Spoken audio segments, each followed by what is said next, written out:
So we'll see. Yeah, so for tonight, we'll just discuss. Okay. Is everybody ready down there? All right. So welcome, everyone. I'll call the Board of Supervisors meeting to order. Would everybody please rise and join us in the Pledge of Allegiance, followed by a moment of silence? I pledge allegiance to the Flag of the United States of America, to the republic for which it stands, one nation, under God, indivisible, liberty and justice for all.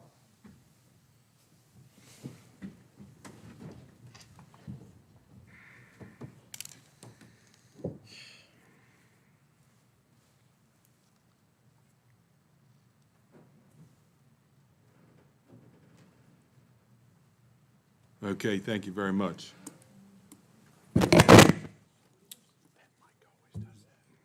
All right, the first order, let the record show that we do have a quorum with all members present. So the first order of business is adoption of the agenda. And we have a couple of additions.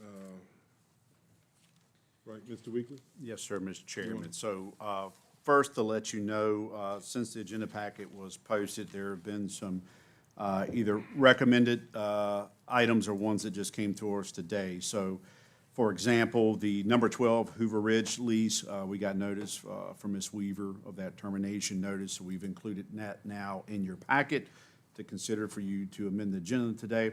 The schools dropped off the letter for the 1% local sales tax discussion. They're asking for a resolution. So I would ask for you to amend the agenda for that.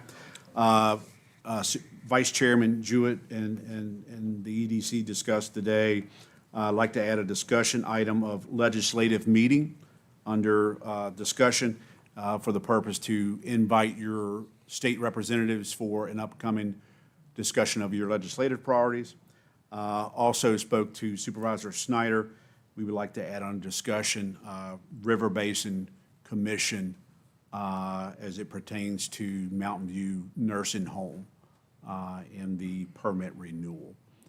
So those are the items that I am tracking, Mr. Chairman, as a recommendation to amend your agenda packet. All right, so let's go what under discussion, we'll go with what 10C. Yes, sir. All right. That would be, start at the top again. I would go with 10C, first being the 1% Okay. local sales tax. Yep, 10D could be the legislative meeting. yep. And then 10E, do I have that right? Yes. The 10E would be River Basin. River Basin Commission. All right. So they're the three additions, the additions at this time.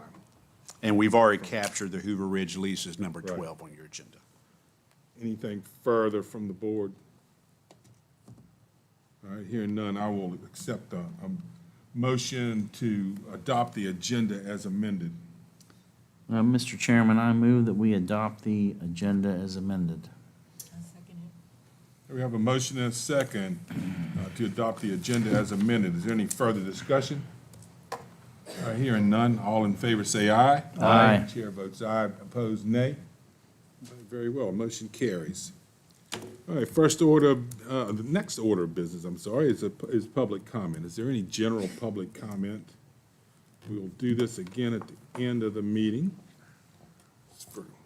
Got anything, Alan? It is just us, sir. I'm sorry? It's just us. Okay. Very well. So seeing none, hearing none, then we'll close public comment. Mr. Chairman. Mr. Yes. Chairman, Oh, gentlemen, I'm sorry. Would you hand him a mic? Yeah, give us your name. You can stand right there if you want. That's fine. Just give us your name for the record. How you doing? I'm Joel Bishop. Joel Bishop, all right? I reside here in Madison. Well, I'm trying to continue to reside here in Madison. Yeah. When you said general, could you repeat what you said, if you don't mind? What, general public comment? Yeah. Yeah, you can bring up any item that you want of your concern.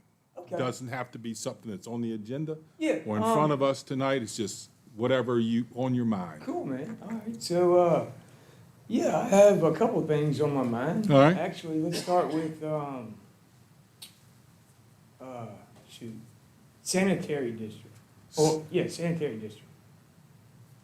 What's your comment on that? Do we have a sanitary district here in Madison? Oh, well, Like for just town or the whole Mr. county Bit- or?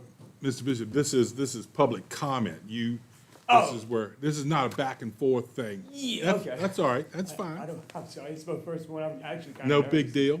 All right. So tell us if are you trying to say you want us to have a sanitary district or something? Is that what? I mean, just put trying it to in that understand- phrase. Well, yes, sir. Turn it I'm around. just trying to understand Uh-huh. if we have one as a county for residents. Well, I'd probably say Um, check with the health department right off, but, Yeah, okay. all right, what else you got? Like I said, it's a couple things. Uh-huh. Like I said, I'm a little nervous, but, That's all right. so let's start here. I purchased a little small piece of property here in Madison. Not that I wanted to purchase it, I was kind of, looking for somewhere to go. It was every dollar I had left to my name, on Poorhouse Road here. After being, what I would say having my constitutional rights fringed upon here in Madison County Court, a few months back, with an eviction that led to me and my family being displaced and homeless. So I took every dollar I had. Well, that was 1165 SFT Valley Road, for the record. So I took every dollar I had, which was $8,000, and some work I did, and purchased a property off of Poorhouse Road, 1094. It has a small trailer on it, needs some work, things like that. With this eviction, and I was assaulted at the court, just, in a wild place, right? Trying to just get somewhere from me and my family. Was brought a notice saying that I had to stop work on, so like I said, I started rebuilding the house. It's got a small little 2-bedroom house on it. Just trying to get somewhere, get a roof over, me and my family's head, and was attacked by a couple people, assaulted by some officers here in Madison. Basically what I'm trying to say is I'm not trying to cause a big ruckus or anything. I'm trying to, be a good law-abiding citizen and get along with everybody and just live. Mm-hmm. I don't even know if I'm in the right place to even be saying this, but I don't know what else to do. I'm just trying to live. So when you said to go to the health department, I did that just to be kind of put on pause, right? And I've done some reading, and that's why I brought up the sanitary district thing. I forget the lady's name. She said it was like a town thing or something. The way I had read is like there's a fund available for sewage and septic for like residents of the county, is the way I understand that. Probably Culpeper Soil and Water, I think. Isn't it, Jonathan? They, I actually read it in the book in Madison. Yeah, their district though, but they deal with things with soil, so I mean, it could be farming, it could be pollution of streams, it could be variety of things, funding for septic pump out, so. It all starts though with the health department. yeah, so it sounds like, Mr. Bishop, I think, it sounds like you probably need to go talk to the building office, Done that. health department, Did that. and Culpeper Soil and Water. I hadn't done that yet. Yeah, But try I to- just there- figured, Madison County, I live here in Madison. Yeah. Just to be, kind of put on pause. I'm just trying to get a roof over my head. Right. I'm not trying to get any, do anything illegal or, for God's sake, it's a creek that had cow poop and pee in it. I won't even let my kids in it. Mm-hmm. And the only reason that I'm here really is because, like I said, I got a notice from the zoning due to a complaint. Complaint, Tiff, or whatever you want to call them, being my neighbor behind me, stating that she didn't want soap in the creek because past residents to the property had been disrespectful to the environment around the area, on the property. And, I tried to tell her I wouldn't be disrespectful. God sakes, there's cows pooping and peeing in that creek. I won't even let my kids in it. and I'm not like nasty, some hillbilly, pooping in the creek, peeing in the creek type stuff. I'm just trying to live. And if I gotta pump it in, or if I gotta put my waste in a container, whether it be sewage, pee, gray water, what have you, I can put it in a specified container and have it pumped out like a porta-john, or, the same thing as porta-john. But, yeah. I just wanted to get a lot of this off my chest, too. All right, well, thank you. I mean, Madison tries to take care of its own, so Yeah, check with yeah. those three and see if you can't work it out. We're working on it. Thank you. We're working on it. Okay, All right, hey. Good luck appreciate to you, letting Mr. me Bishop. speak, man. okay.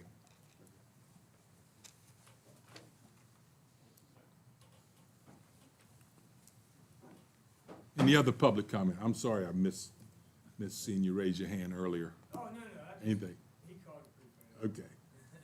All right, then we'll close public comment. All right, well, now on the agenda, constitutional officers, county departments, committees, and organizations, their monthly reports. And again, if you would, just start with your name and your affiliation. That would be helpful for any of the public that's might be watching online or doesn't know. Yeah, we want to start with this young lady on the left. Tracy Gardner, Economic Development and Tourism. Probably don't want me to go through the whole report, right? Just, I would highlight for this week, the Estate at Meanders 300th anniversary this Friday from 6 to 10. If you haven't RSVP'd, you can, and there's a separate link for people attending and for officials. And then also our July 2nd, 250th event on the library lawn. Those two things. Questions for Tracy from the board? All right, very well, thank you. Good afternoon, Jamie Wilkes, Building and Zoning, and as always, our monthly DEQ report and permits issued and inspections performed report are attached. I failed to attach the zoning one, but Kimberly corrected that, and the zoning report's in there as well. Just a reminder that, and this is a long process, but the code development for the new code is in progress and coming to a near end of it, and then it has to go before the governor for approval, but it's a process. Some updates on the Hoover Ridge maintenance building is getting pretty close to being done. It's up, they're working on the electrical, and it's very near. You've probably seen out there at Hoover Ridge, the playground equipment has been installed. We haven't done a final inspection. We're waiting for a certified playground inspector to go through it, because they do something a little different than the building code, so we're gonna do that with them. As a note, we continue to receive a abnormally high number of complaints. We're getting a lot of them, for whatever reason. Building, zoning, E&S, just getting lots of complaints, so we're following up on all of those. Last month, we issued 91 permits. We did 226 inspections. Last month, there was one new dwelling permit issued, and I initially forgot to put this in the report, but I wanted to touch on it. Some staff training updates. Stacy Meredith is currently in this VASO training, so she's going through the VASO training down in Charlottesville. And later this week, Amanda Richards will be attending kind of a unique class through VBCOA. It's called a mock trial, where they actually have a sitting judge and attorneys run through the process of what it would really be like. I've attended a few times. It's a really good course to attend. That's pretty much it for now, unless you have any questions. Questions from the board? Okay. Mr. Wilkes, I just wanted to pass this along because, as you know, you've been doing some inspections on one of my properties, and the contractor who installed the generator was our former supervisor, Mr. Dawson. And we were talking about the Madison Building and Zoning Department, and he said that this is the best building and zoning department in the surrounding area. He said everybody's very helpful, your inspections are timely. He can't say that about some of the surrounding counties. But he was just really impressed with your customer service down there. So I thought I'd pass that along. Well, I appreciate that, and it's not me. it's the team. You allowed me to hire the right people, and we have a good team right now. But I'm gonna relay that to them as well. Yes, thank you. All right, right behind you, Jamie. Good afternoon, Jennifer Warren, Finance Director. The dashboard, finance dashboard is updated through period May. We're 11 months into the fiscal year. And I just wanted to mention, excuse me, that I did a quick look at just the departments. The expenditure overall should be at like 91%, and just our departments overall are around 88%. So we are under budget on expenses. We haven't done the transfer yet to DSS or CSA. They still haven't closed their month out. But I did want to mention that the dashboard's updated for all other categories besides DSS and CSA. Revenue, that's also updated for you, and the schools are updated. So the schools are right at 79%, 80, is it 83? 83% on the budget, so on their budget, and then the contribution to the schools from Madison is right at 79%. So more numbers to come as we continue to close out the year. We are also going to start pre-audit next week, actually, for fiscal year 26. We're finding that there's things that we can do early, so we can get that process started even prior to the end of the year, and hopefully get a quicker turnaround on the audit next go-round. So that's all I have, unless you have any questions for me. Questions for Jennifer? So she's got some help coming in. Do y'all know about that? Yes, I will introduce her at the At the time. next meeting. I plan to do that. She'll be starting in July. So Yeah. I'll bring her to one of our meetings. We did have a new hire. All right, Yeah, one Thank you. question for, Uh-huh. ridiculous question. we got one. Let's get it anyway. If I can get the button on. Okay, Ms. Warren, probably has no effect on this fiscal year, but is the budget impasse in Richmond gonna have any effect on the closeout of CSA or the DSS budgets? No. That is my understanding, that it is not. That's for fiscal year 26? Yes. It's my understanding that it's not. And the same for the school systems? That I don't know. Okay. That I'm not sure. All right, just curious, thank you. Okay. Anything further from the board? Very well. Alan?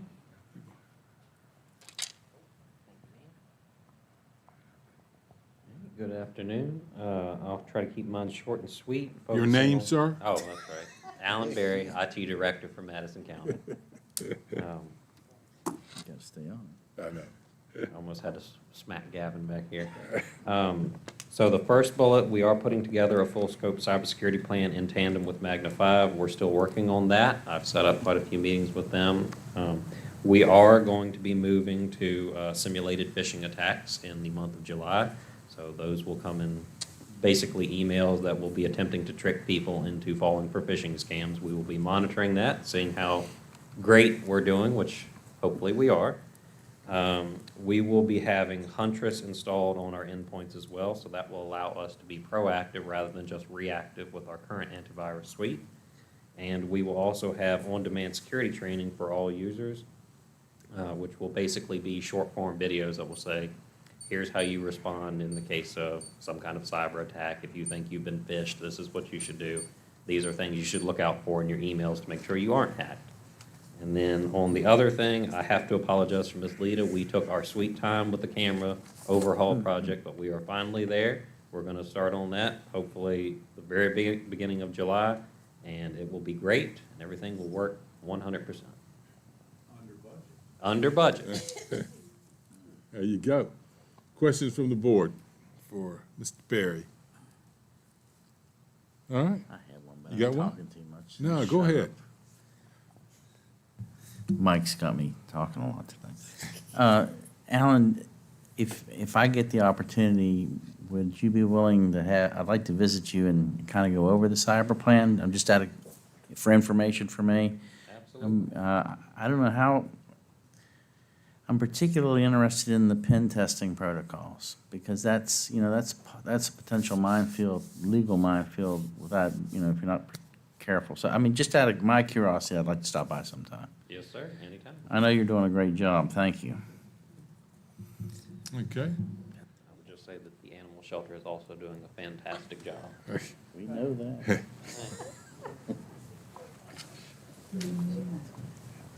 Yes, ma'am. Hello, Annette Dotson, manager at the animal shelter.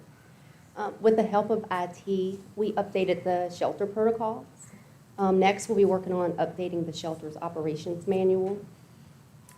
Received quotes for chipping the brush at the shelter. That will be taken care of before the end of this month. And met with Brian about completing the fencing around the perimeter of the shelter. So I'm in the process of getting quotes to see how much that would cost to get that completed.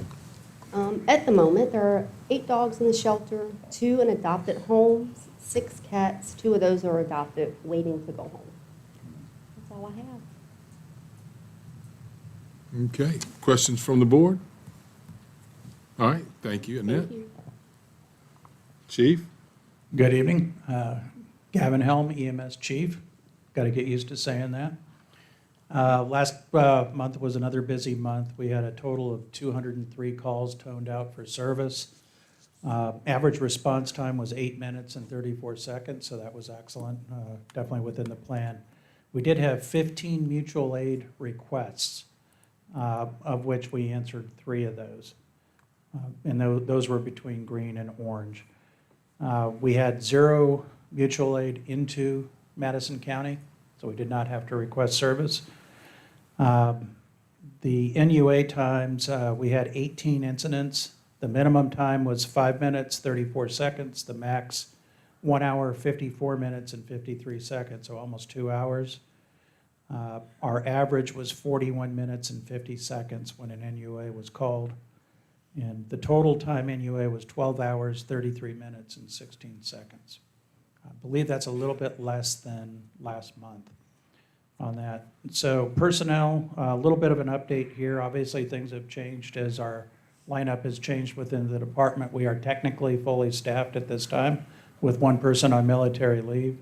However, once the deputy chief process is complete, it's possible that one of our lieutenants will, or a medic will end up in that role.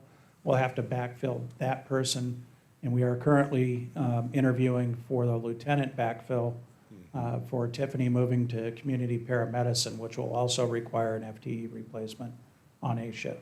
So as far as events, we did have a joint training on the 20th of May with the fire department, MCI training, which was interesting because we had 2 MCIs just prior to it. So you name your training and then you end up with the actual call. And then we had, for a standby, we were at the Graves Mountain Music Festival as well. And I'm happy to answer any other questions. Question? Yeah. I'm looking at traffic accidents. I see there's 35 over here. Is that, seems to me that's higher than usual, but is that? We are seeing a bit of a uptick in that, but remember, those are not always injury accidents. A lot of them is we're called for service. So we might be called for an MVC, but it was an Apple phone that fell off the trunk when they drove away. So all those numbers are part of that number, but it is going up for us. If you look at falls, 33 falls, that's becoming an increasing number as well. A lot of these are known addresses. So we're excited to get Tiffany busy on the community paramedicine side, hopefully to be able to increase capacity so that we can address some of those needs for folks. But we're always looking for opportunities to help. The Graves Mountain Festival, that was all pretty calm. Yeah, I don't believe there was anything significant out there this year. I'd have to go back and look at the reports, but I wasn't made aware of anything. Thank you. Yes, sir. Anything further for Chief Helmy? All right, thank you very much. Yes, sir. Thank you. Sheriff? Good afternoon, Mr. Chairman, Board. You have a copy of my report. Just halfway through, I want to make sure I mention it to your attention, bring to your attention where we've had the speed cameras going for approximately 30 days, and we still had the month of May, 716 violators for the month of May, on top of everything else. So, any questions from the board? Yeah, I do. Hey, Sheriff, so what, I'm just curious when I saw that number. Generally, what is that ticket, how much are those tickets per individual roughly? It's $100 ticket. It's a civil penalty. Yes, that's all it is. A certain percentage goes to the company to help offset pay for the equipment. Another part goes to the county, to the treasurer's office. My number one is we're out there trying to save a life. Sure. Student's Yeah, life, I number was one. just curious what that was. Yeah, That's- yeah. Is it broken down from local to people just passing through? We can, several people in the county, that's correct, has been going through there. How's that sound? That's all I'll say. Okay. You probably know a few of them. I just have one question. I was wondering about the summertime and with summer school, are those cameras still going to be active during summer school hours or?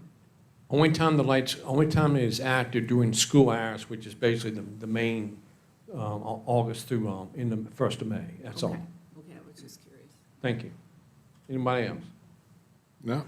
Just to like to expand, Supervisor Snyder, we do have infrastructure costs we have to pay back first, so that program that the sheriff spoke of, all those fines will go to repay. I think it's about $60,000 for that equipment on 29. And then after that, those fines will be split, as the sheriff mentioned. But the main focus, as the sheriff said, when you pass this, is to slow people down. So hopefully the word will get out and they'll start doing that. Yeah. And now you made me feel bad about asking the question. Your name hasn't come up yet. I'll just Thank let you. know. Thank you. All right, thanks, Sheriff.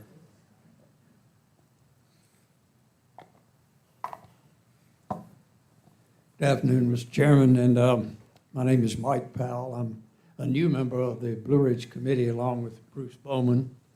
We attended the May 21st committee meeting for all the Blue Ridge representatives from the other counties. Over in Stannardsville, Mr. Buchanan appeared by Zoom. And I just want to highlight a few of the things that I learned, and Bruce may have some additional comments, but these are things that stood out to me and Bruce as significant enough to bring to your attention. The superintendent of the park mistakenly was present, and he reported to us that visitations were up for 2026 compared to previous years, and that they have a new concessionaire now at the park. They're called Explore US. Apparently, they operate in a number of the national parks, and they will begin in January of 2027. I'm going to mention one thing about the Shenandoah National Park Trust. You no doubt know what that is. It's an organization that is funded and then tries to help with concerns in the park. It's a nonprofit, and they are in the process of purchasing automatic fee machines for the park's cashless entrance gates. In other words, they won't have to always have a ranger there at the station when you go through. You'll have your card or your credit card, or I don't know how it works exactly, but you'll be able to automatically get through if you have the proper things.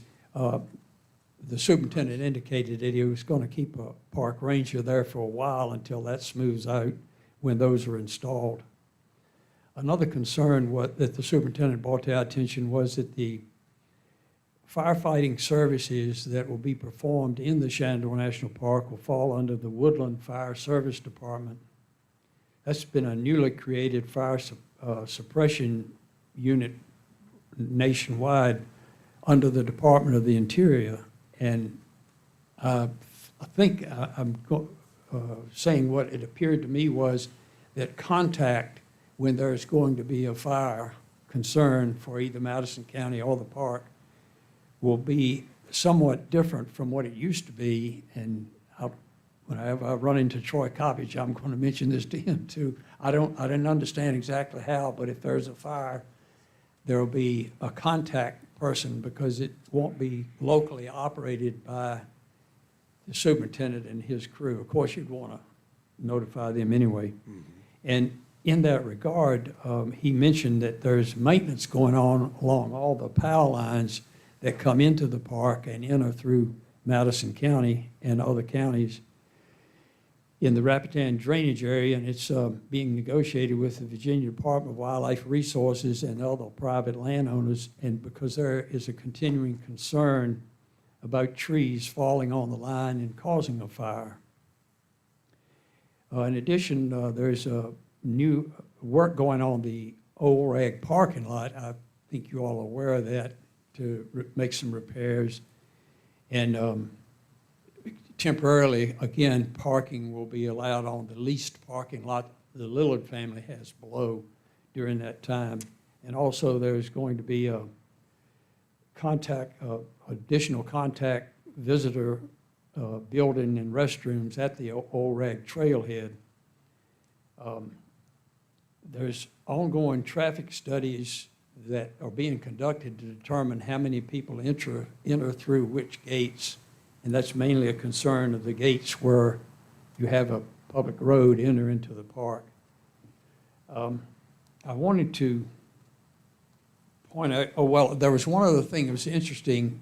There's a lady who gave a presentation at this meeting for the Dark Skies program, and that's people that are, I guess, astronomers and other people like to look at the stars.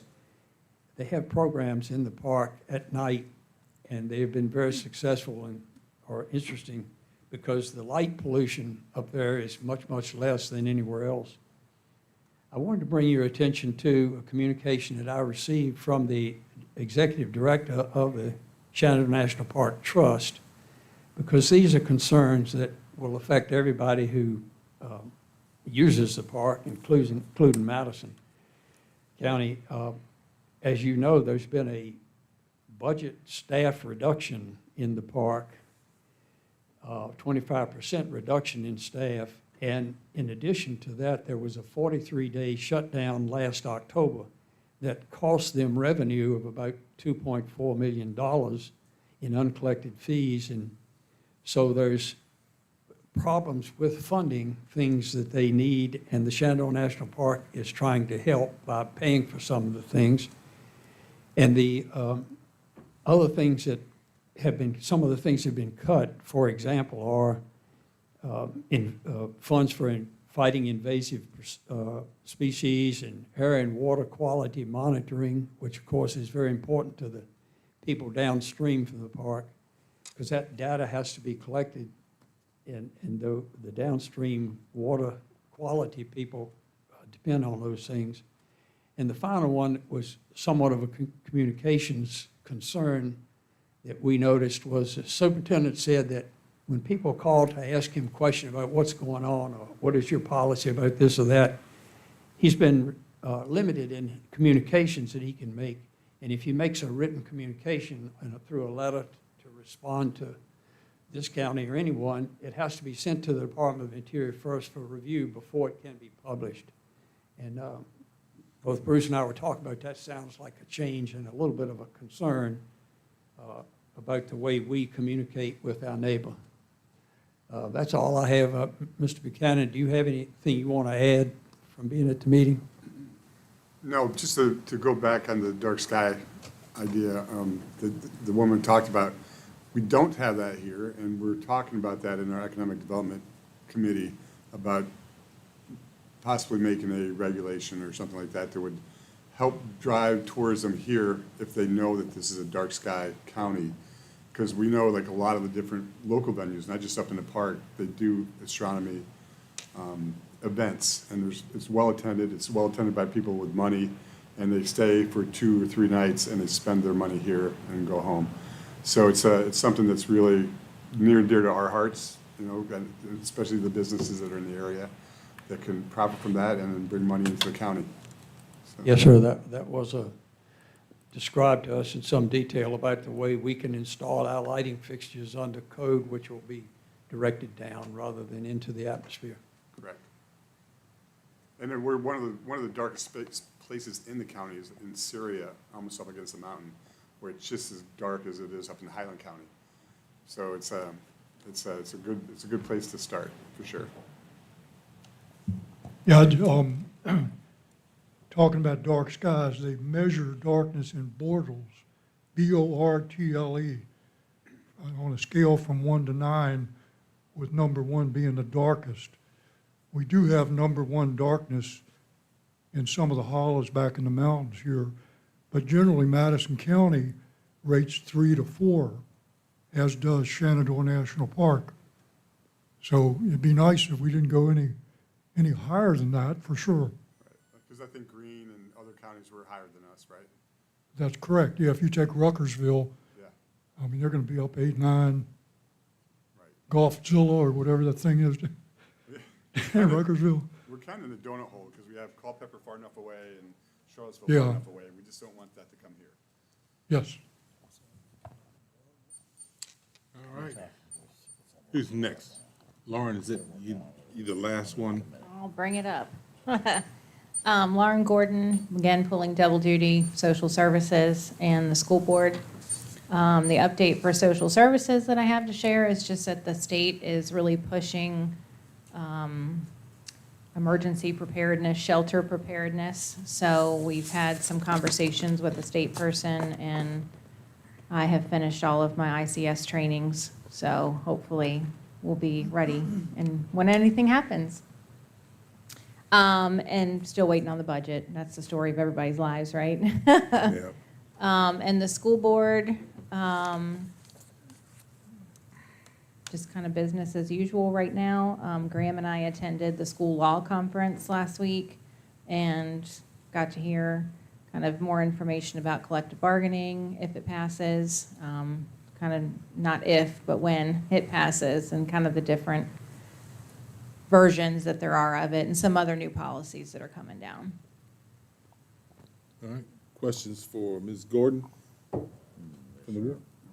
Mr. I Weeks? don't have a question, maybe just a comment to Ms. Gordon. Ms. Gordon, there's a few things, I'm not trying to hold you here, but in case you have anything you'd like to add, I know the board has asked, or I know at least the chair and vice chair, that I go through each of these supplementals that was passed over from the school board last night and in a little more detail. So if there may be questions for that, that's up to the chairman. And then also, we get further down, again, not trying to hold you here, but under discussion item, like, it's terrible, Mr. Chairman, I can't read my own handwriting. I think it's 10D. Would be, well, 10C and the D one- may be of importance for you. As you are aware, the school board passed and encouraged the Board of Supervisors to pass a resolution supporting the 1%, additional 1% local sales tax for school construction. And then the other legislative, upcoming legislative meeting. And when the board talked about this prior, the discussion was, invite the schools, how do we do that? So they're going to discuss here tonight, how do they want to do it? Do they want to hold it at a regular meeting, have a joint meeting with the schools? So just letting you know some of the things they're going to cover school related. Sure, I'll stick around for a little while. Thank you. All right, if there are no other monthly reports, you all are certainly free to go unless you want to stay around for the rest of the meeting. Mr. Bishop, you're free to go too, unless you want to stick through the rest of the meeting. And you're welcome to do that as well. Okay, there you go. Well, thank you. All right, so the next item on the agenda is the consent agenda. So as Mr. Weekly just briefly said, so we got the minutes from May 26th and June the 3rd. Then we've got 1, 2, 3, 4, 5 supplementals. So what I suggest we do is we go through the supplementals. Typically, the supplementals are money coming in from somewhere and into our treasury and then going out to the appropriate place. If there's any of them that involve additional citizen funds, I think it's incumbent upon us to relay that to the citizens. So we're going to go through them one by one, and Mr. Weekly's going to explain to them, and then at the end, if we can discuss any particular one, or we can approve the consent agenda like we do often. So You want to start with supplemental appropriation number 35, which is an insurance claim, Mr. Weekly. Yes, sir, Mr. Chairman. And some of these things, it finally catches up that the monies are received. So number 35 is an insurance claim. Back in the winter, one of the storms caused some damage to some snow cleats, roofings, things over at War Memorial. So supplemental number 35 has been prepared for that for a total of $5,619.49. If you have any questions, we also have Ms. Warren, who has done a wonderful job preparing these. So that's number 35. You want me just to keep going or stop between each Yeah. to see if you have questions? Yeah, let's stop. Any questions on this, or you got anything to add, Ms. Warren? Okay. Any questions from the board on that one? No, sir. Okay. That's a pass-through one. The next one is supplemental 36. This is, and not to be confused with one later from the state, this is a federal security equipment grant. They've received, this does not require any local match. There's no request of the county for a local match.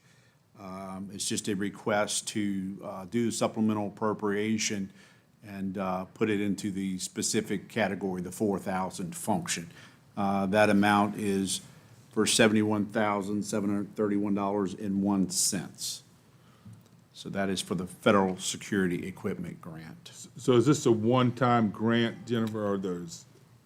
It's for security equipment. Yeah. I don't know any more than that. Well, then besides- that's adequate. Okay. Questions from the board on this one? All right. All right. The next, number 37, is a use of funds balance. Is for Axon is one of our vendors. They do business with our sheriff's department and some minor business with our Commonwealth's attorney. This is for the sheriff's office. There was a PO liquidated.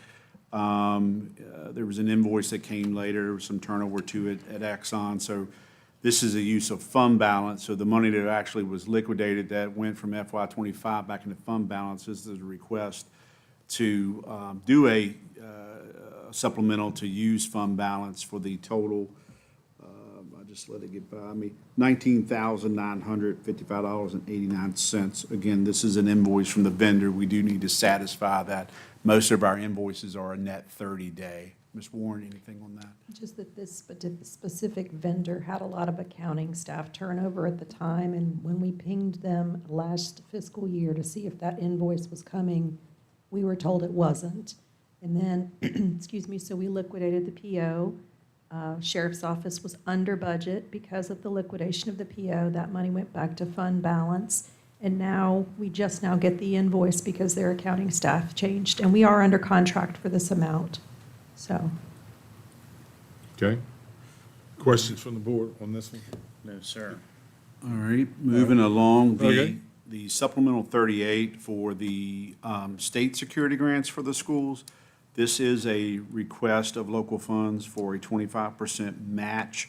I spoke to the superintendent of schools specifically on this one to get a little bit of understanding.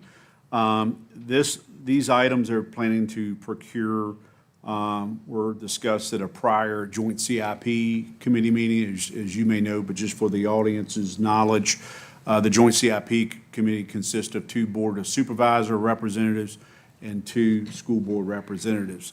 So they will be, the plan is to purchase some equipment using these grants. It does require a local match. There's a funding letter, let me get to that, provided by the schools. The local match request of the Board of Supervisors, as Ms. Warren prepared, would be a use of contingency funds for the total amount of $21,143.60. So that, any questions on that one? Questions from the board on this one? And Ms. Warren has always very detail-oriented. If you should approve, you'll notice on that supplemental, that would leave you with the remaining $187,815 in contingency for FY '26. Ms. Warren? You said Yeah. it perfectly. Thank you. Mr. Jewett? Yes, I don't know who can answer this, but what, what, if any, connections are there between these 2 grants and their purposes? Are they in tandem to purchase equipment? Are they supplementary? I mean, If I may, and Ms. Gordon, I'm sorry to put you on the spot, I'm aware of the state security current equipment. I did not, and to be fair to Ms. Green, I did not ask her about the federal, I didn't see a local match, so forgive me. The state security grant, my understanding is they would be purchasing some mobile metal detectors. I've seen those at sport venues. I don't know how they're going to use them within the schools. And some ballistic film that covers glass. So that's what I understand for the state security. For the state, or is that the federal? Okay, so some AEDs. On the federal grant, do you know the They equipment? didn't specify any of the equipment, I guess because maybe they weren't worried about no local match. Yes, I'm not That sure what didn't the have- 71,000 will procure, but the state is the defibrillators, some ballistic film, as well as mobile metal detectors. So the federal grant is just a pot of money that's given to the school to use for security-related I don't want items? to speak for the schools. I know in years past, they generally have some planned use for those funds. I just do not know what those planned uses are. As a follow-up, I'll be happy to email the superintendent of schools. Yeah, I certainly don't mind to get the information Okay. either. Just, All right. yeah. Would you mind following up with the email, Ms. Gordon? Thank you. And I did ask specifically, Tina mentioned that it was equipment related, the federal fund. So we'll find out what equipment consists you. of. But that would be, you know, one time as opposed to labor that would be. Yeah, it's used. definitely equipment. To Mr. Gordon's Or- point, I think this or is something they software, apply for right. every year. We just do not know the details of what they're procuring. Yeah. All right. But again, that one's, not that it's not important, that question, but that one is a pass-through, so they're requesting you to supplement that since it's been received by the Treasury, to put it in I think it's the 4,000 category. Lastly, Mr. Chairman, supplemental number 39. I did speak, and you may recall at our last meeting, we had action to take as part of the caboose bill with the state budget. There were bonuses, so think of the school's SOQ positions, a similar comparison to our comp board positions. The bonuses were required for comp board people or employees. We do not distinguish that. There is a difference in deputy of comp board versus county funded. They're both a deputy, so we gave bonuses accordingly. The departments covered that. Thank to them. With the schools, this is their equivalent. So while they are using their budget as well as the SOQ monies that's available for reimbursement, they are not asking the county for any monies to cover the school. Did I say that correctly, Ms. Gordon? And Ms. Warren, do you have anything to add? The only thing to add is the reason there's a dash and a gray line in the middle of the supplemental is just because there's two separate funds. One is this, the bottom 8224 is our school food fund, and the upper is the school operating. But it's the same purpose, bonuses. For the employees that are in. Correct. In there, okay. Yeah. Okay. So we got all our departments, so all the school employees and all the county employees. No, just the constitutional offices for the county. All employees in the constitutional constitutional. offices, but not non-constitutional offices. Okay. Questions from the board on this one? No, sir. Mike, you got a puzzled look on your face. Yeah, I'm good. You good? I'm good. Okay. All right, very well. If there's no further discussion on this, then I'll entertain a motion to approve the consent agenda as presented. Mr. Chairman, I motion we approve the consent agenda as presented. Very well, we have a motion and a second to approve the consent agenda as presented. Any further discussion? All right, hearing none, all in favor say aye. Aye. Chair votes aye, opposed nay. Motion carries. All right, so we have no special appearances, no public hearings, no old business. And, well, let me say, Mr. Bishop, we had public comment earlier. Public hearing is different from public comment, okay? since you're so willing to be here and learn something, I just thought I would throw that out. Okay, so now on to new business. Number 8, we've got the FY '27 budget appropriations. Ms. Warren, you gonna lead that, or are you comfortable back there?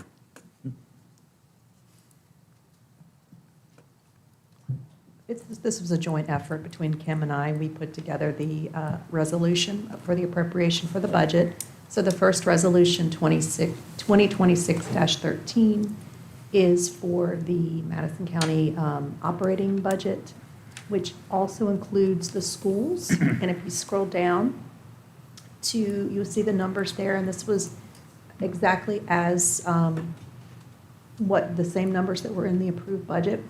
A gross budget operational expenditures of $73,985,276, and that includes social services, CSA, the county debt service fund, transit occupancy tax fund, as well as the schools in the county operating.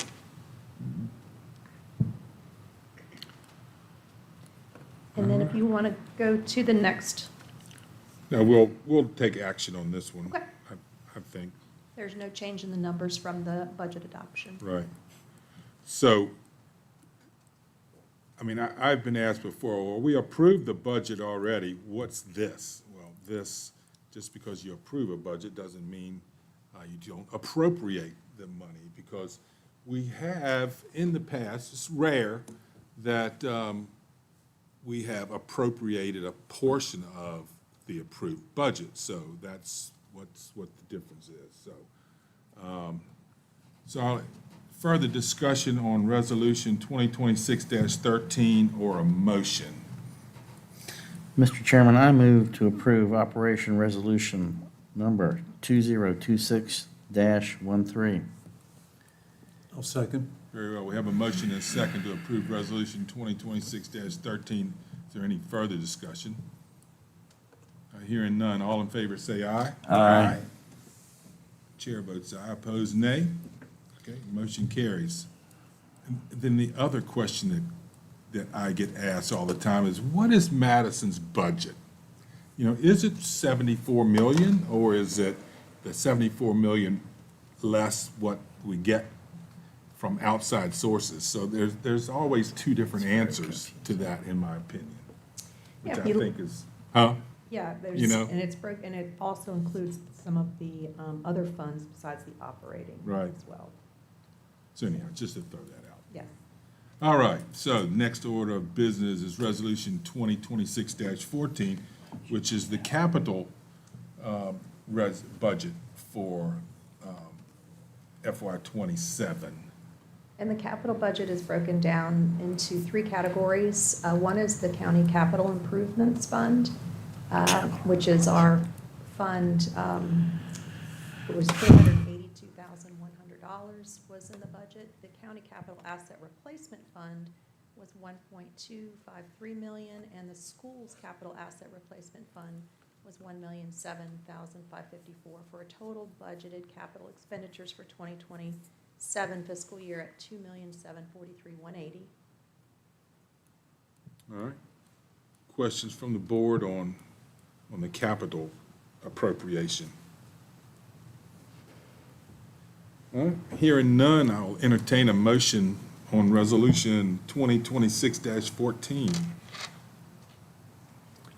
Mr. Chairman, I move that we approve Resolution 2026-14 for capital budgets. Second. Very well, we have a motion and a second to approve Resolution 2026-14. Any further discussion?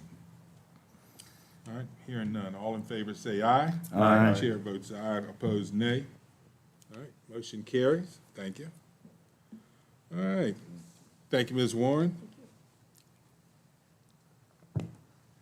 So next item on the agenda is Jefferson Area Criminal Justice Board appointment. Ms. Turner? So Ms. Edwards currently serves on as the Madison County representative on the Jefferson Area Criminal Justice Board alongside Mr. Gordon. Her term is scheduled to expire at the end of this month. So we are bringing this to your attention so you can make a reappointment or let us know which direction you'd like to go. We would recommend, do you want to jump in? We would recommend Clarissa Berry serve this role. She's been on this board before, and you can't serve consecutive terms, more than 2 consecutive terms, I believe, and she's had someone serve in between her terms, so we would recommend her to be the person who fills this role. I have verified and have it confirmed with Miss Berry. Yeah. So if you're not here, you get. No, I confirmed, I have it in writing. So we had this conversation earlier. It was just checking the bylaws, could she serve again after him? So if there's separation, you can serve again. Very well, so she's willing to do this? Yes, sir. And taking Ms. Edwards' place? Correct. Okay. And this is a 3-year term, so starting after the expiration of Ms. Edwards, then her term will begin. Has Ms. Edward done 2 consecutive terms? Ms. Edwards had a change in her job, so she's been unable to attend and not being able to go forward. So we'll send a letter, y'all probably don't know it, but we do send a letter thanking folks, for their service. All right, very well. Entertain a motion, and I think it should include the addition of, for a 3-year term, to put Clarissa Berry on the Jefferson Area Criminal Justice Board. Yes, sir, I would like to, concerning the Jefferson Area Criminal Justice Board appointment, to appoint Clarissa Berry to a 3-year term beginning July 1st, 2026. All right, Second. very well. We have a motion and a second to appoint Clarissa Berry to the to the Jefferson Area Criminal Justice Board. Is there any further discussion? It's a mouthful. All right, hearing none. All in favor, say aye. Aye. Chair votes aye. Opposed, nay. All right, motion carries. Thank you. Okay, number 10, consideration of proposed resolutions concerning the song Madison, Virginia, That's You. Supervisor Sharman. Okay, I don't know how many of you have ever heard of the Madison, Virginia, That's You song, but if you were at the American Legion Memorial Day service that we had, you got to hear our Madison High School band play through the song, and then you got to hear the Madison choir sing the song, and then we got to join in with them. And it is a real song. It's been written out like this since 1976, so that was the 200-year celebration that we had.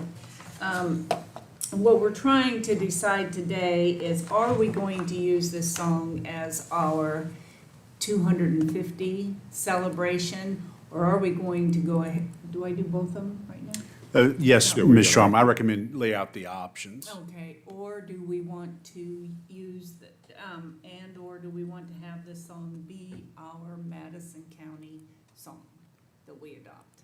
So, I'm gonna read the words to you, and you can, I'm not gonna sing it to you because I don't even know the tune. I'm sorry.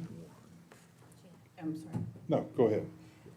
Madison, Virginia, That's You. That's the title of it. So that's you guys, all you sitting out there, right? Misty mountains blue and tall, rise like guardians over all. Clouds so white, azure blue, oh, Madison, Virginia, that's you. Where the waters sparkle clear, rippling music to my ear. Air so clean in morning dew, oh, Madison, Virginia, that's you. Somehow I know, no matter where I may go, the heart of me yet stays in this dear, dear land. Always. Oh, sorry. Or the valley sweet and wide, where I've known a pilgrim's pride. Love and friendships, warm and true. Oh, Madison, Virginia, that's you. So. Okay, open it up for discussion. Yeah, I just have are we replacing a particular anthem or song, or we're just introducing this? Well, we're introducing this even though it had been written and had been adopted as Madison County song back in June of 1976, but had never been sung until just a few weeks ago. And so here we are at our 250th celebration saying, is this something that we would like to do, or do we want to adopt it for just our 250th celebration, or do we want to adopt it as our Madison County song? Yeah. You Forever gotta- and ever. I guess my question is, was it already adopted as our county song in 1976, and is it still our song? That we can't find any paperwork on that, right? That's correct. I mean, the way it's drafted there, it appears that it was adopted by whom, if it was by the board, but it looks like it was, whoever adopted it was for that bicentennial. Yeah. So as Ms. Sharman was pointing out, your options, if you choose either or, I know Mr. Gregg may have some matter to speak to on this. Alan's going to get him a microphone. One is you would be adopting this for the song. I know it says the 250th, I think it says Anthem for Madison County's commemoration of America's 250th anniversary. You may want to change that to song. So it would be event specific, which is July the 2nd. The other suggestion would live in perpetuity as adopted as Madison County's official anthem unless a future board took action. And I don't know, Mr. Chairman, if you'd like to Yeah. call Mr. Gregg. or- Yeah, well, I've got some thoughts, but yeah, let's go ahead. Sean? Thank you, Mr. Chairman. A couple of things. I'm glad you didn't call on me to sing the song. I have it here for you. Even better. And y'all would most assuredly not adopt it if I tried to sing it. But in any event, a couple of things that come to my mind. I mean, I suppose you could, if it was formally adopted in 1976, and it may well have been, I am aware of the fact, just because I paid attention to stuff like this when I was 12 years old, or 14 years old, we had bicentennial commissions in pretty much every county. And something tells me that the group that approved this was Madison County's Bicentennial Commission. I know in Orange County, where I grew up, we did have, I don't remember a song, but we had lots of things that were adopted, and there was a kind of an omnibus passed, identifying those things. I would probably recommend, well, I would recommend against adopting something until, if it's already been adopted, great. Otherwise, I think you might find you're better served by seeing if there is anything competing with this. In other words, how many people know about this? I would, and this is more political advice than legal advice, but passing something that no one has seen or paid any attention to, we may find that something comparable has been proposed before or something exists. You may want, again, moving forward, and it would be, after July 2nd, obviously, but you may want to, and what I would suggest might be most appropriate is approve the singing of this song at the July 2nd celebration, but hold off on naming it the official Madison County song, because then you have the chance, particularly if there's, great attendance and interest in the song, you may find that people emphatically want to adopt it. Or somebody may come forward and say, well, I wrote something that comes to mind just sitting here. Maybe there is a bluegrass version of something that's been written, or something else that is more reflective of what I'm going to call the overall demographic of Madison County historically, that may exist. In other words, somebody could have written a song in 1950 that perhaps captures some of these issues better, but that's my 2 cents. Just a quick check shows that, the AI shows that there's no official song for the county. So if this was adopted, there's no record that they could find, AI could find. So, yeah, there's no official song. So- Yeah. Yeah, I would certainly go along with Sean's advice, and we option number 1 here, resolution 2026-15, option 1, would adopt the song for this celebration.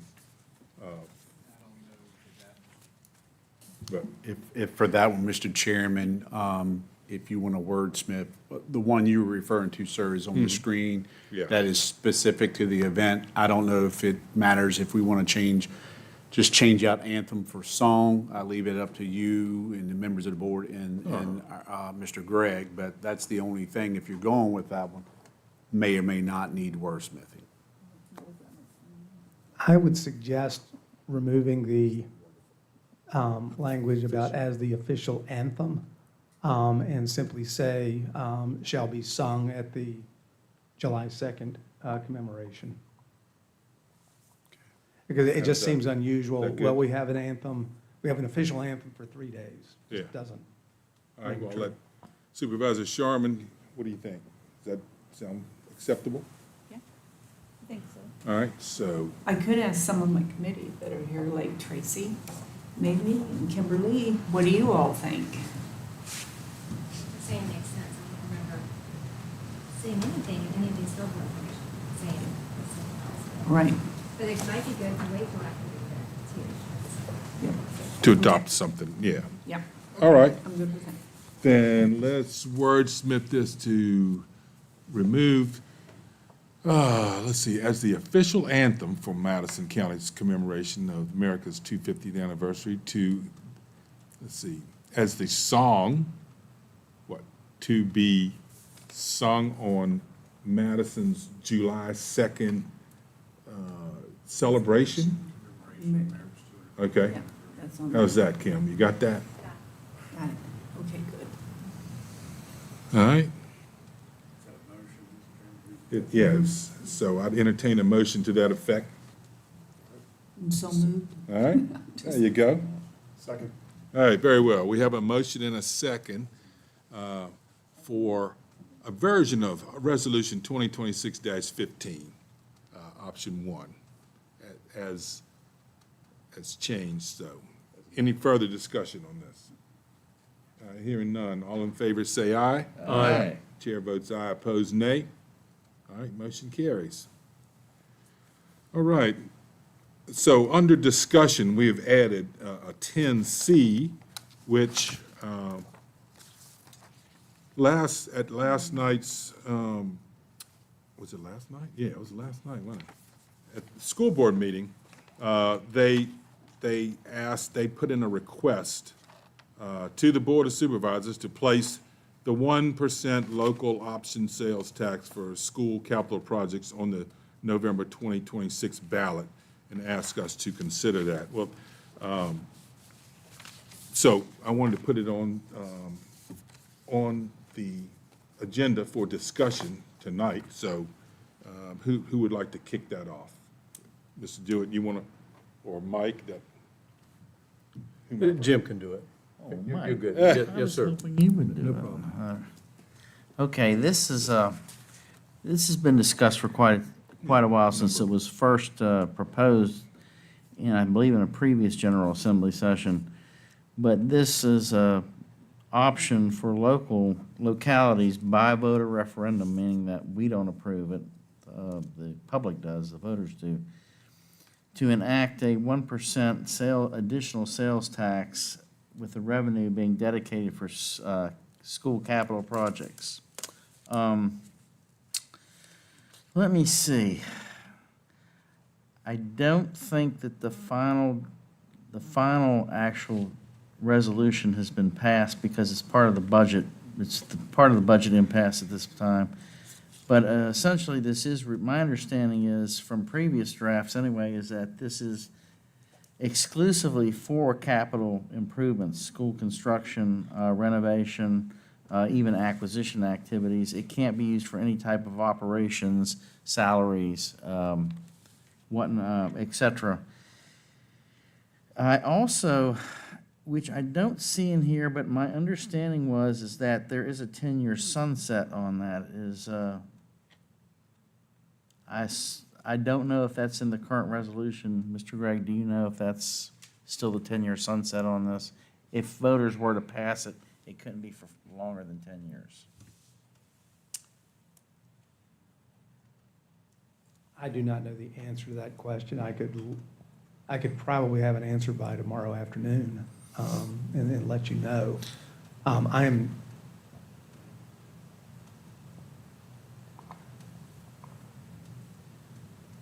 It wouldn't surprise me that there is some sort of a sunset provision, but again, sitting here, I don't know what that is. All right. Well, we don't have to know the answer Right. now, because we're not voting on it now. A couple of issues with this. First of all, and I'm speaking just for one of 5 supervisors, I think this should be sent to the public for their decision. It's yes or no. It's probably a good idea, and the reason that I'm qualifying my support is because I want to do an actual analysis on this and to determine what the impact is on our taxpayers. Ideally, we want to pull money in from our visitors and our transients that stop at places like Sheetz. But I would like to see some numbers on this and do an analysis so that if we put this before the voters, which we probably will, that they can make an informed choice. I don't like to make any decisions based on generalized statements, whether it's here in this chamber or when I go to the ballot box.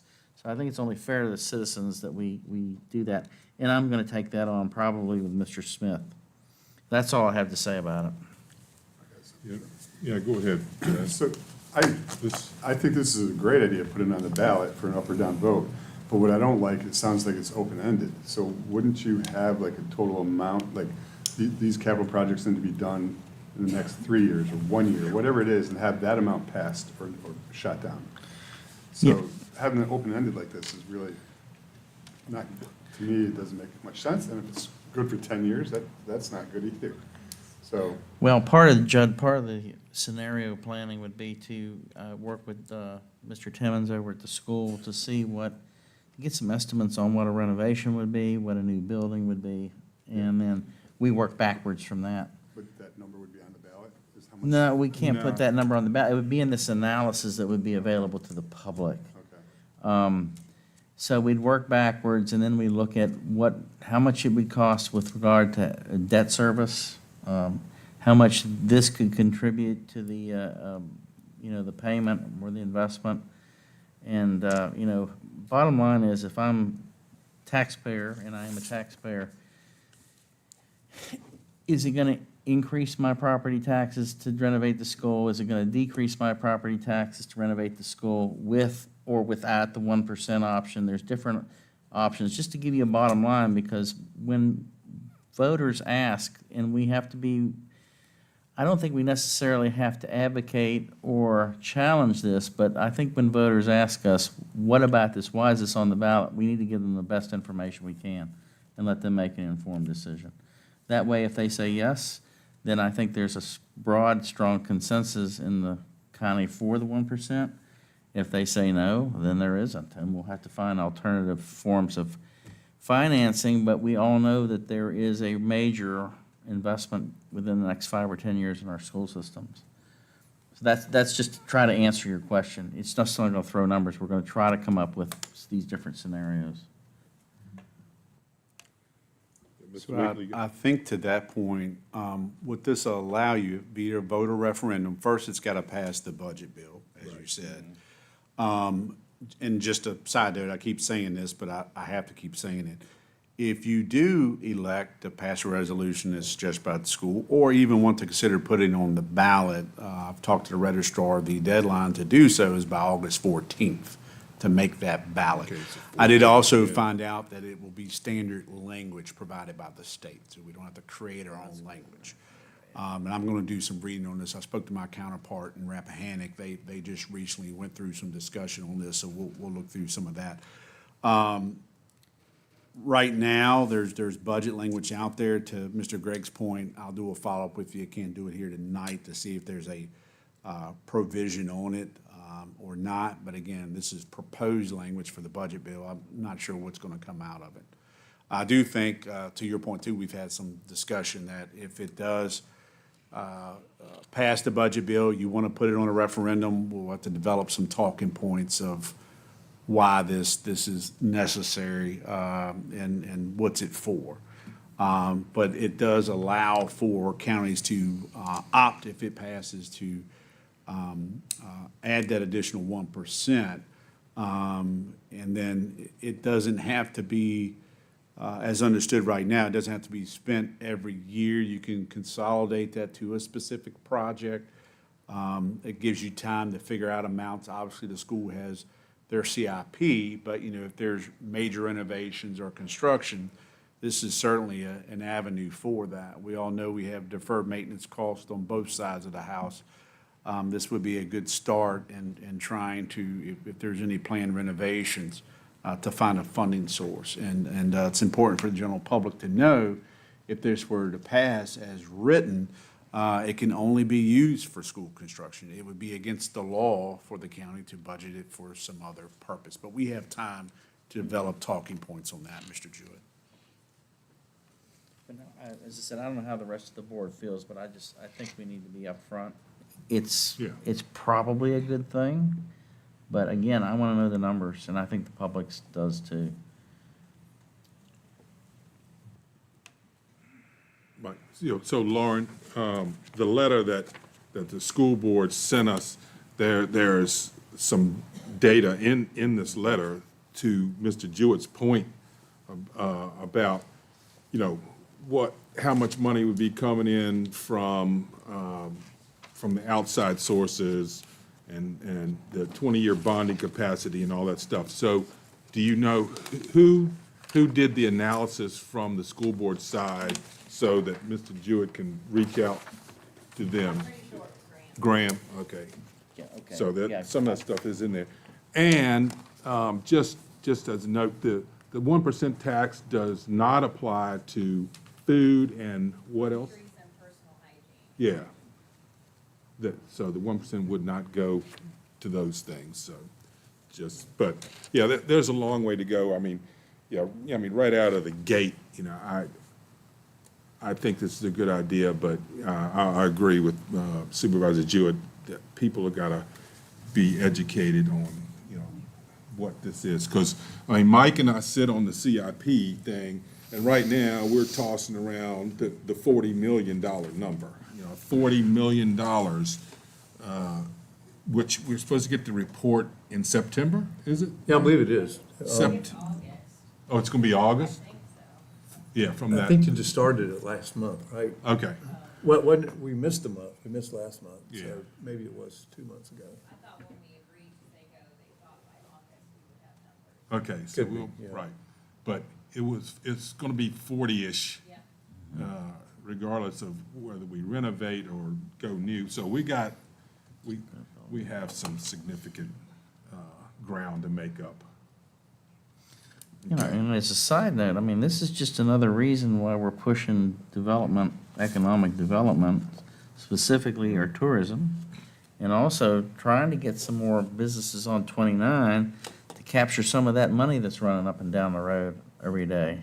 Yeah. So that would enhance this proposition, is complementary to that. All right, further discussion from the board? Nobody? Okay. All right, then, we will move on to 10D, the legislative meeting that we've been talking about. Mr. Jewett, you want to kick that off? Okay, at EDC this afternoon, we discussed this since the board charged the Economic Development Committee with coordinating legislative agenda projects to be submitted to our representatives. And we basically decided that we wanted to initially contact our three representatives, Senator Reeves, Delegate Hamilton at the state level, and Congressman Vindman at the federal level, to see what a schedule might work for them, because it's going to be very difficult to try to schedule these folks all at the same time. So we're going to kind of put the flexibility in their court. We discussed as to whether we would invite them, depending on their scheduling availability, to a regular Board of Supervisor meeting or joint Board of Supervisor school board meeting, or set up a special date and time. And that's kind of up in the air until we talk to those offices. But that's where we're envisioning right now, unless there's some other direction from the board. Judd, and did I capture that correctly? Jonathan? Yes, sir, and I think, I don't know if you want to get into those initiatives, kind of tease a couple of those, but I know, I see the chief has left for the day, but some of the things that's been discussed is really trying to work on the billing, the soft billing for community paramedicine or mobile integrated health, as known in some other states. Does the board wish to desire to bring back impact fees? I know last Friday I was on a call and Eldon James was as well. That's our lobbyist for Planning District 9. And they felt like that one could have some strength coming back, try to find maybe a co-patron, some bipartisanship, but understand that the General Assembly would probably frown upon proffers and impact fees. They feel like you're biting at the apple twice. So those are just some of the things we discussed earlier, legislative initiatives. There may be some already that the school board and the superintendent are thinking about, but if not, that doesn't mean you have to be finalized today. But certainly just understanding which body or bodies you would like to have, we can then work with our legislators to get that date set up. Yeah, and I'll just follow up. One of the legislative issues was the 1% sales tax, which looks like it's going to pass. But yes, revisiting impact fees for conversion of farmland to large-scale residential development based on Delegate Hamlin's bill from earlier this year that we supported. The soft billing for the EMS service, which could be significant, particularly the paramedicine program. I have reached out to several of the constitutional offices and solicited input from them. They acknowledge, but they haven't provided any specific initiatives or programs or legislation. We'll be at VACO next week, the regional meeting, so it's going to be, I think it'll be good for us to see what VACO's pushing this year and what we can piggyback off of that, because that's probably our best lobbying, quote-unquote, lobbying group for localities. So that's where we're at. It's, you know, we all know we're on a really short time frame because they want this done by the 1st of September, because that's when legislation actually starts to get written for the next session. I would recommend we look at our July meetings. I'll certainly need to connect with Ms. Graham and see what that looks like for the schools, if they're willing to join one of our meeting dates to see if our representatives, if they can do that. Maybe even the second meeting in July is more attractive since you're moving further away from the holiday. But certainly, the sooner the better. As I was speaking with Supervisors Jewett and Buchanan at our EDC meeting, the goal would be, though, whatever we may think ahead of time, try to put together a little summary for each of those, so it makes use of time. We're not just throwing out, you know, whatever the item may be. We could say community paramedicine. What does that mean? What are you trying to do with it? Have a little bit of a summary, what you're attempting to do and the concerns, and then that way a bill could hopefully be drafted. I'm certainly not an attorney. We will draft as the best we can, but having a summary around each topic would be very beneficial once that meeting is set in stone. Mr. Jewett, moving forward, I don't know that they still do it, but at least 2 of our surrounding counties used to schedule every year what they called a joint legislative conference, where they invited the Sheriff's Office, Farm Bureau, the Chamber of Commerce typically coordinated this event, but they had everybody in state and, you know, national government up here. Usually they served them, you know, lunch at the high school cafeteria, and it was kind of an airing of grievances. But the idea, the reason it appeals to the legislatures is they take care of 6 groups at once.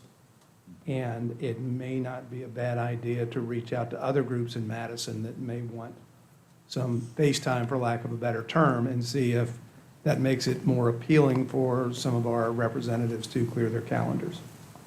Okay, good suggestion. We kind of went down that path for a little while, and then trying to weigh whether that is the most effective way or whether you get them one-on-one, more one-on-one, but yeah.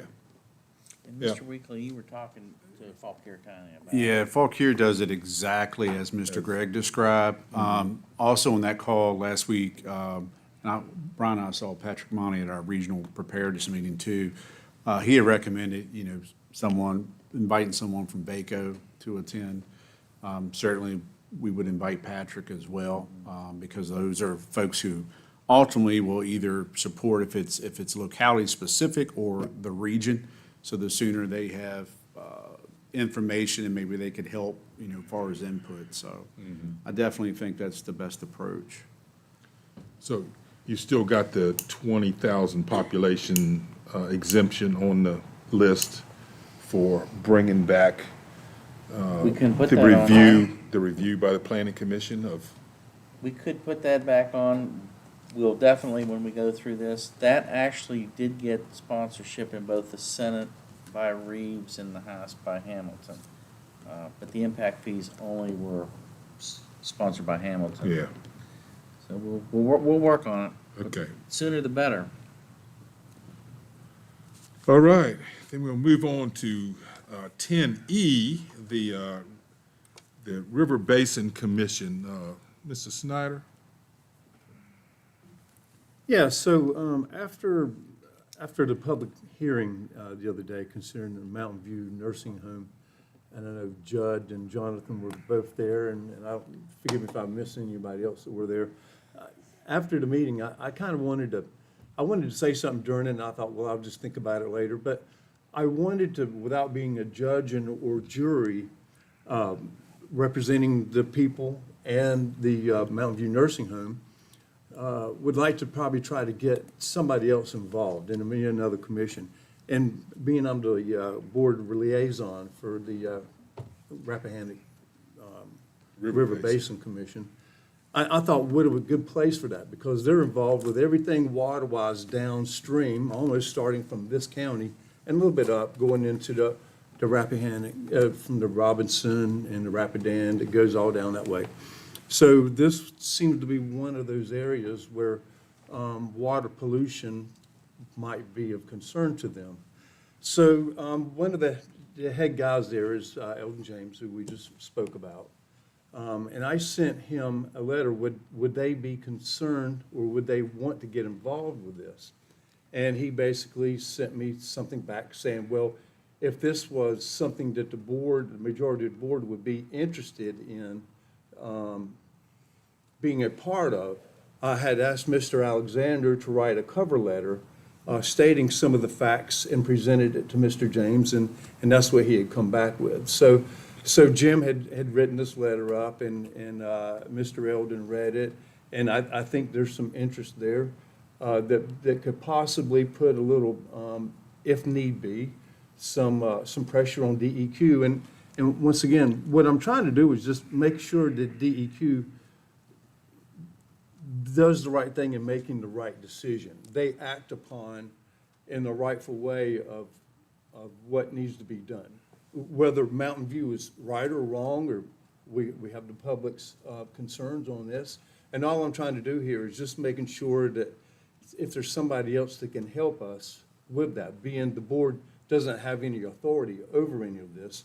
But Mr. James said that if we had concerns to support this, that a majority of the board, if we said, hey, yeah, we would like for you to look into this, or at least be advised about it, would be a good time to do it. And I believe that Mr. Alexander is going to speak in public comments as to the timeline, and I think the timeline is probably pretty close to getting some of this stuff started.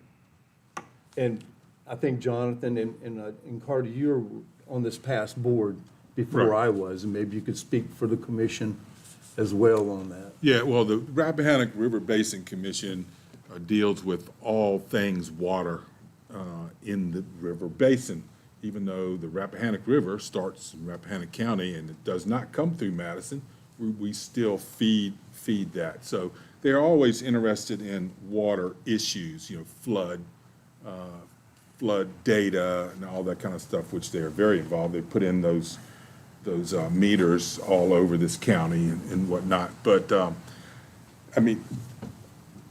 when Mike initially called me earlier about this, I said, well, this board already was 100% behind having DEQ have these public hearings, okay? This board, we are not here to to say whether, like Mike said, whether this permit should be renewed or not. But I think that we could safely call Mr. James and say this entire board is behind having the public hearings and having DEQ do their work and issue an ultimate ruling. And would certainly appreciate the Rappahannock River Basin Commission's input, if they had any input on this stuff. Certainly, they should be aware of it. There's no question about that. So that's the question for this board, I think, tonight is from Eldon wants to know if we're all on board with them looking at the issue. Not to try to, I don't believe they'll try to sway it one way or the other, but to know. That's right. Right. So could we safely say we're all on board with the River Basin Commission taking a look at this? Yes. Should we have that in some sort of a motion, you think? All right, so, Yes, that would be appropriate in the form of a motion. okay, so, Mike, then I'll entertain a motion that Mike pass along to Eldon James from the Rappahannock River Basin Commission, that we would like for them to be informed and take any action that they feel is in their purview. Right? So moved on that motion, and I do have a. All right, can we get a yeah, second sure. before we go to? Sorry. All right, we have a second. Discussion? I do have a meeting with them. It's a quarterly meeting. So that's one of the timelines about this. It's every quarter. And that meeting is, the reason why I can't be the other meeting is next Wednesday on the 17th. And that same commission will be meeting in Madison County on September 30th. Okay. If anybody would like to go to All right. that. Great. Okay, so we have a motion and a second, and any further discussion?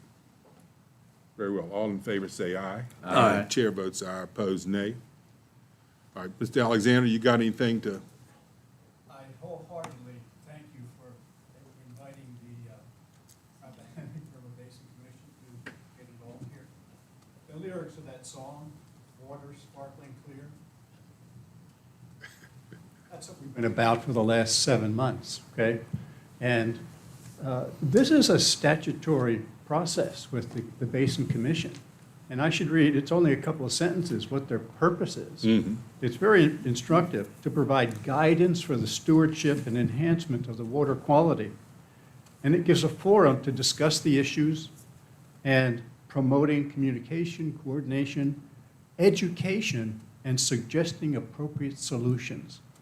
This is a very high-level expertise that they can bring to this and try to bring resolution to this. And so that's the benefit. I mean, the last meetings of the Basin Commission, they had Dr. Max Wheeler, who's doing PFAs for DEQ, and he spoke for a half hour. They call on the highest experts there are. They can bring light and education to this and suggest solutions.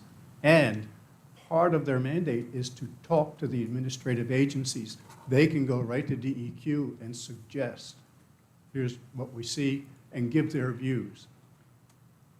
Why would you not do that? I think it's great that you would invite them to examine this and to try to resolve this. Because had you been here May 27th and seen the room and the numerous issues involved, this needs to be resolved, that's all. But I do appreciate it, and I thank you very much.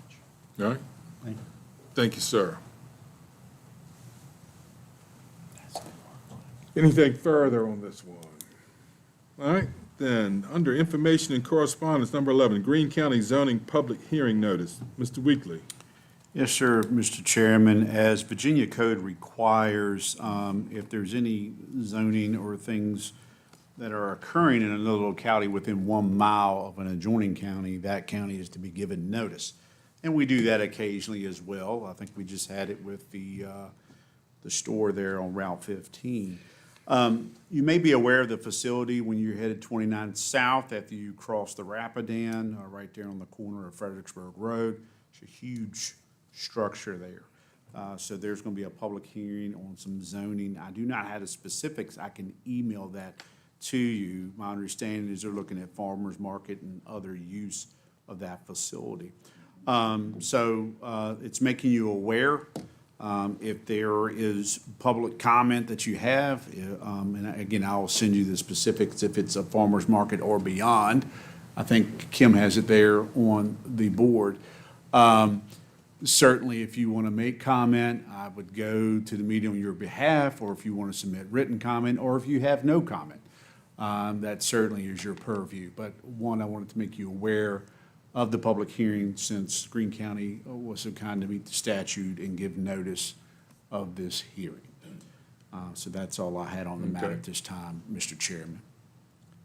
Anything from the board on this? It's one of those boxes we all check as a county. Yes. Yeah, okay. All right, very well. Then the last item on the agenda. Yeah, the Well, last item was an yeah. addition. Many of you know the tragic recent passing of Mr. Hunter Weaver. Mr. Weaver had, his family has an existing lease agreement for roughly about 38 acres of the Hoover Ridge property that is not part of any recreational use at this time. So if you were to drive by Fairground Road today, you would see a crop field. It's county property, but we have a lease with Mr. Weaver, and I think the agreement is an annual payment of $1,700. Ms. Weaver and her daughter and myself spoke about it, their desire, whether they wanted to continue or not. They said not. I said, well, if you'll please at least submit writing that you would want to terminate the lease, and if there's a certain date, and they have provided at the end of November.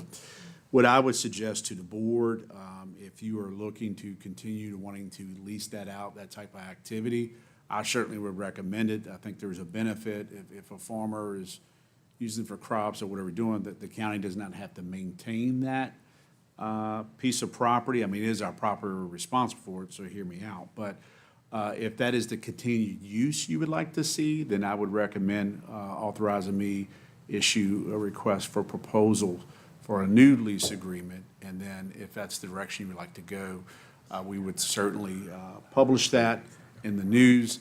We would circulate it amongst the Farm Bureau, the young farmers, the Madison Extension Office, to try to get a wide net cast for that type of use, so folks are aware, and if they want to make a proposal, they can do so.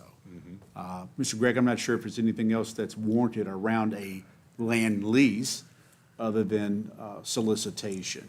That's all you would need to do. Okay. What's that, Sean? Just make sure that you make this solicitation public. It's Yeah. like any other, vendor arrangement. Yeah, and since it's public land, I don't think you can enter, hey, we have a preferred, person. I think you do have to do the solicitation and let that come to you, and you make the choice. Judd?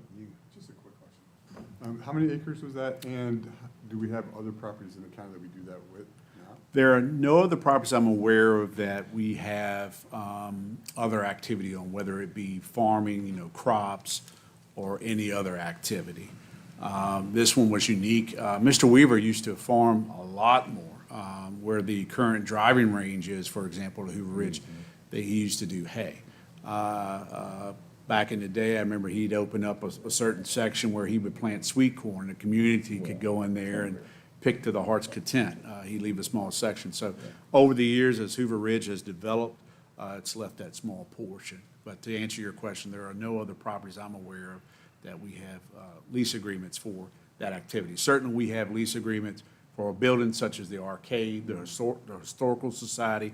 We have lease agreements with the Literacy Council, who's a suite of our building that's adjoining to the tourism site. But as far as land leases, this is the only one. How many acres was that again? It's about 38 acres. I can have Kim bring up the GIS if you like. I was just So curious. basically, if you're familiar where the current outdoor recreation center is being constructed, and then there's a stream that kind of to the left of that, on the other side of that, you'll see crops And that goes all the way up the hill, up to the woods at Hoover Ridge. So it's about 38 acres. And it's not part of our, it couldn't be part of our commercial district. You could use, that is county, that's public land. So if you want to look at that as potential economic development, that is certainly your right, yes, sir. Right now, there is no, now moving forward, I'd recommend to the board to, at some point, commission a master plan for Hoover Ridge. That way, it would take in all of Hoover Ridge and look how it's used. So if there are parts that you want to do something else, that is recognized in that master plan. But yes, sir, that is your right as a board to determine, of course, as you always seek public input, the use of that land. So if you do not want to see this continue as a land lease, whether it's for crops or whatever purpose, you don't have to go that route. If you want to consider it as some type of economic development, we certainly can do that. That is within your purview. I mean, It is public land. I think it's year to year, right? It's 1 year Yes. lease. Yeah, okay. That's just. And it renews unless one party moves to terminate. Yes, sir. Mr. Weekly, just not to convolute this, but first of all, I think we should continue just to lease it as farmland until we have a specific other need. The other issue is going to be is that if you put out an RFP for this, one of the questions that you may be asked by the applicants is there a possibility that we could get possession of this land before the end of the lease date? Now, let me just briefly explain why. A lot of farmers are participating in the cover crop program, which is a fabulous program. But the cutoff date is November 11th for plantings for the following year. And I just ran through this with Woodbury Forest because I was renting some land from them and I just gave it up because they wouldn't cooperate with me. I shouldn't have said that. But the point is that a farmer may want to negotiate or at least work with the weavers because they may get their harvest off earlier than November 30th. Usually you put November 30th in the contract to give you some extra time in case of weather-related problems. So I'm just throwing that out there that you may hear from that. You may hear about that. Okay. At a minimum, because I'm not a farmer, when we draft this, I'd like to get it past you, sir. Sure. In the whole board, Upon with all due the respect. harvest or something to that effect. Yeah, I'm just saying that would definitely, because But I that's a think big that can be deal. negotiated. I think mainly, they have just given notice like they don't. So we can find out when they plan to harvest what's there. And I certainly think they'll be amenable. Hey, Jonathan, are we doing any of this same kind of thing over there at the landfill of that 240 acres over there? The landfill, it's our land, so we don't have a lease. What you would do at that time, when it comes time to harvest, you would put out an invitation for bids to do the timbering of We're that. not currently doing that then? No, sir. Okay. All right, so I see no rush on this right here. And but- may I add one thing, Mr. Sure. Chairman? Not to cut you off. Just for point of information, I learned this about that property, at least some minimum VDOT requirements. You may recall when we were looking to locate the fiber hut for Firefly. That was one location prior to it being placed over at Hoover Ridge by the existing tower, the emergency communication tower. I thought, wow, there's nothing up in that corner. Maybe can they go over there where that crop field is and kind of tuck it away? And when Firefly looked at that and also VDOT's comments, you'd have to build that up. It can be done. We have plenty of dirt on site. You'll have to build up that shoulder quite a bit to, put a turn-in lane in there, but it's quite the grade. Now, for a tractor, doesn't matter, you can go off-road easy, but if you were trying to get pedestrian or commercial traffic. So there would be some, but that's like any land right for economic development. There's some cost to develop it. So just wanted to give you that Yeah. information. So I was just suggesting that we hold off and not task Jonathan with getting out a RFP or solicitation now in case you wake up one morning with this brilliant idea. So we'll give it a couple of months. Can we go maybe revisit this at the second meeting I'd say second meeting in August? Yeah, that's, how about, That'd be yeah, that's appropriate good. time. Yeah, we want to put that down, yeah, we'll do that. So if you don't come up with something by then, Judd. No, no, I was. No, I know, I'm just kidding.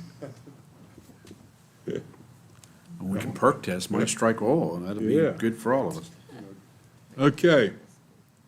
So, nothing further on that, we'll go back to the second round of public comment. Is there any public comment for the second round? What do you got back there, nothing? Yeah? Very well, then, seeing none, hearing none, no public comment.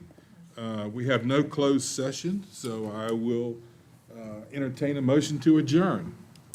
Move to adjourn, Mr. Chairman. Second. Have a motion and a second to adjourn. Any further discussion? Hearing none. All in favor, say aye. Aye. Chair votes aye. Opposed, nay. All right, motion carries. We are adjourned. Thank you, Mr. Chairman. Yes, sir.